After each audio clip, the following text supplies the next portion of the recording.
There's a favorite of everything, right? My favorite Eagles player is Fletcher Cox. I love this dude. I loved him coming out of college. He's a damn good player. Respect what his resume. I hate the damn Eagles. I hate their team. I hate their faces. I hate their uniforms. Not the Kelly Green ones. Hate all the other ones. I hate the Eagles. I do like Fletcher Cox. And having said this, and this is kind of my stance for all games, I want everybody to play. I want both teams at their best, and let's freaking figure it out. Let's see who the best is. Now, I'm biased. I know you can't tell by what I'm wearing and all the red and gold around, but are the 49ers better than the Eagles? Yes, I think so. I do. I actually do think that they are the better team, but I want to see it. We didn't get to see it in the NFC Championship. That sucked. That's an opportunity missed for the football world. Shout out to the Eagles. They won. They won. Was it fair or whatever? Don't care about none of that. They won. They got to move on. We did it.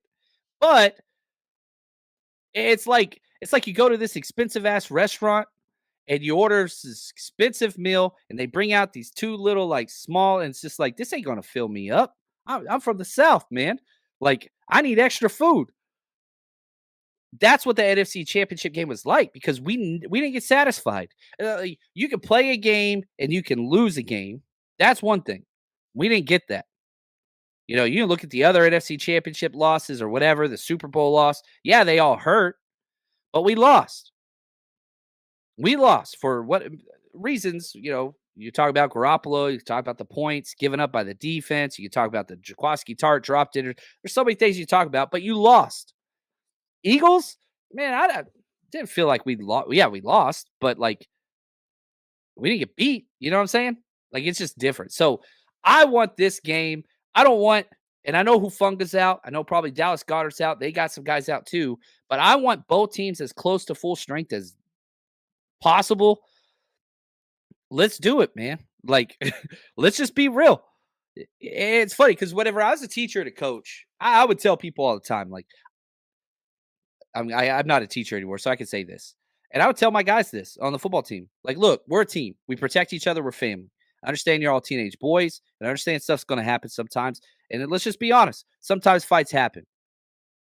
Fighting in and of itself, I don't think is necessarily a bad thing. I've had this conversation with my son. Now, you don't start fights, but at some point, something happens when you got one person, and both people want to fight, and you're in an environment where you can fight. Not that I ever set this up, but I think that something happens when you got two people that just go at it, and then the fight's over, and then you move on.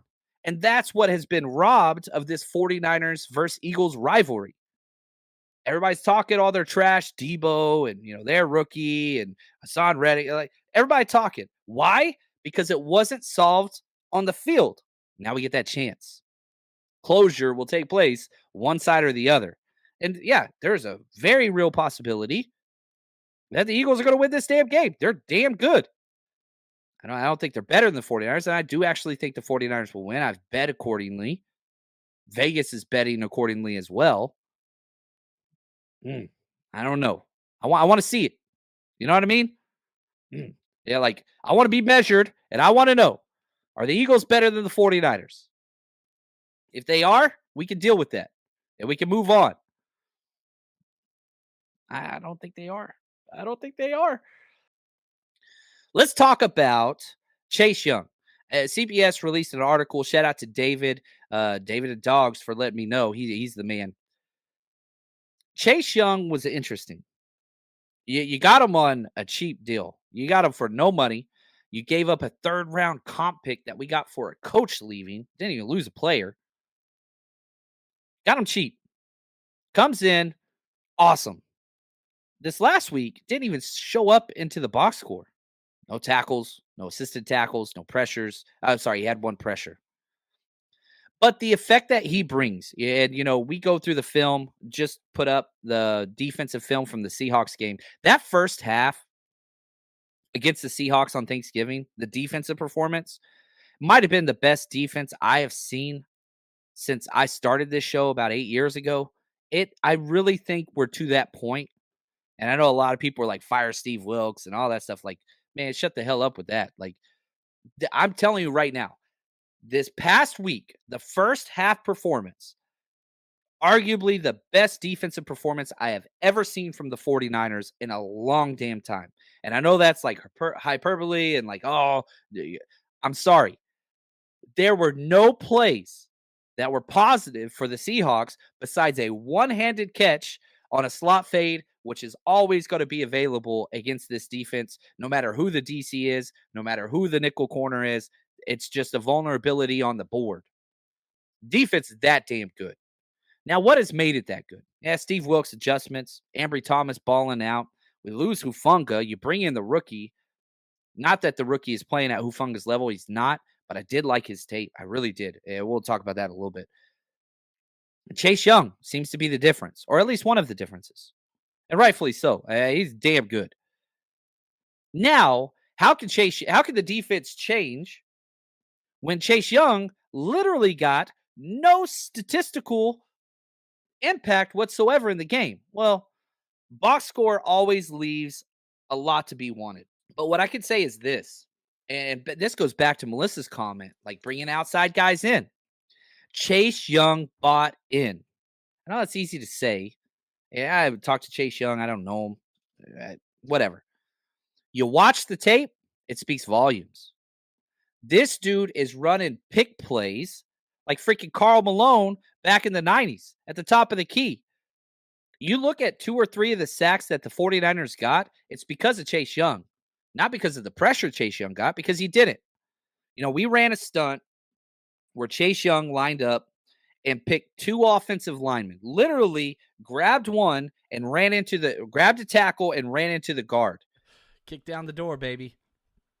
That is a defensive end sack from Javon Hargrave playing out wide. I love it. And he's trying to open up things for Bosa. So these two guys are shooting inside, right? It's a double under stunt, right? He shoots under. He comes over both of them. But, man, he runs through and gets the sack. Bosa going to get in there, too. Chase Young there. Man, Chase Young he's setting picks like crazy, isn't he? Look at he's doing his celebration. Yeah, that's right. Everybody, kick the door down, baby. And, I mean, it's hard to do sacks with this team because everybody's getting there at the same time. But Chase Young wasn't there this week. But he was paving the way for so many of these other guys. So how do you go get I don't want to call him mercenary. He didn't come here on his own. Like, I'm pretty sure he was happy when he got traded here, but it wasn't his choice. This was done by their front office and our front office. It's not like he chose here. It's not like he chose more money. He's not getting more money. He's getting the same.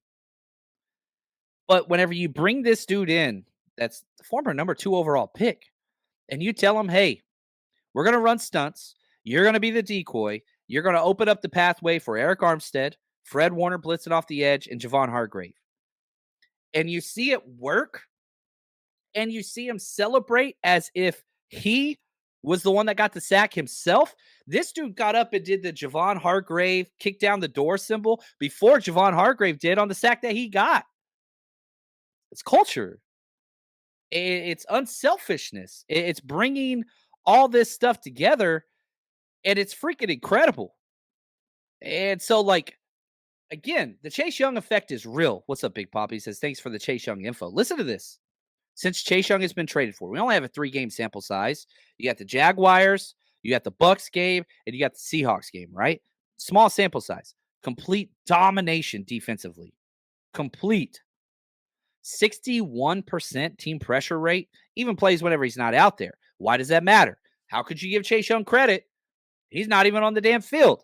Why? Because those guys are fresh now. The rotation is built in. It's a factory. Henry Ford would be proud. 15% sack rate sounds like a low number, but if a team's throwing the ball 30 times, that's 5 sacks a game, which is what the 49ers are averaging since you traded for Chase Young. Not that he's getting the sacks. Dude's opening lanes. This is probably the best stat of all.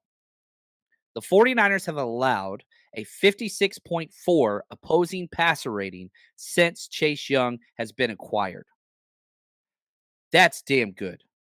That's out of 158. Now, one of my favorite, oh man, I hope I have this right here. I don't want to have to refresh it. Yeah, here we go. Now, QBR is another way to look at the NFL. Geno Smith had a 14.9 QBR. against the Niners on Thanksgiving. I'm thankful for that. Good Lord. That is dog trash. Geno Smith sucks, man. Now, that didn't have much to do with Chase Young, but he definitely affected the game. Really, really did. Bosa has 22 pressures since Chase Young has been acquired. Eric Armstead has 16. Are you kidding me? 22 pressures in 3 games. That's nuts. Now, if we look at what he's been able to do all year, right? So here we go. I'll pull it up. He has 66 pressures. He got 22, exactly 1/3 of those in those 3 games. How much of that is the bye week? How much of that is, you go through the bye week, you implement some new things? How much of that is Ambry Thomas? The show very easily could have been the Ambry Thomas effect. Dude's playing some sticky coverage. And it just completely feeds into everything that this team is doing. Now, I talked about how Eric Armstead has 16 pressures since Chase has shown up. He only has 36 on the year. So it's more than a third. It just all clicked one piece away. And we saw this in 2019, different DC, different personnel, all those things. When D Ford was healthy, what happened? I mean, it was chaos back there, right? Different DC, different personnel. The only things that stayed the same is Bosa, Armstead, Koceric. That's it.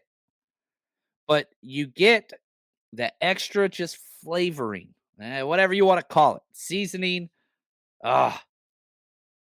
Live and Die 49. What's up, man? He says, John, love your show. Do you think Armstead reactivated his from last year? If I recall, he missed some time during last season. So, a couple things. Armstead had not one but 2 foot injuries on both feet. He had the one issue and then messed up the other issue. Like, it messed up the other foot completely. So, he had 2 issues. He did miss practice. And so, yesterday, Wednesday, missed practice. It was a foot injury. Shanahan was asked about it. He was kind of coy. Shanahan don't like talking about that kind of stuff. We'll find out because I'm going to be really honest. I don't know. And shout out to Damien. He asked about this as well on Twitter. I'm just really honest. I do not know. Now, Wednesdays are usually the vet day where, a lot of people don't play that have been around and there's no more vet than Eric Armstead and Trent Williams. Trent Williams had practiced like one Wednesday all year. We don't know. So Thursday will be important. Friday will be important. But what I do know is Eric Armstead completed the game. He played the game. He was awesome all last week. Had a great game. I just don't know. We will see.